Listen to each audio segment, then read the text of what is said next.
If you want to work with Americans or actually find clients in the US, you must know how business culture, business conversation, and industry focus actually differs across different cities of the US. And I'll explain.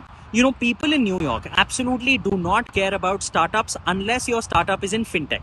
And remember that New York has three industries of focus. It has finance, it has media, and it has fashion. So no matter what industry you come from, if you're speaking with someone from New York, you must know what's happening in the finance world globally and try and be fashionable because New York people are very fashion conscious.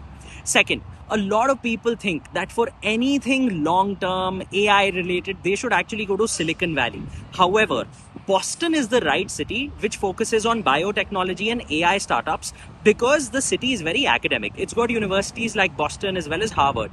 And if you want patient capital for long term research, which both these industries require, you would actually find those investors as well as co founders in Boston. Thirdly, instead of going to Silicon Valley or San Francisco for a tech startup, the next hub that is rising is actually Austin in Texas. In fact, Tesla has moved their head office there, as well as Oracle, which is why this is where you'll find a rising boom. And if you're planning on moving to the US, Dallas in Texas has a huge Indian community.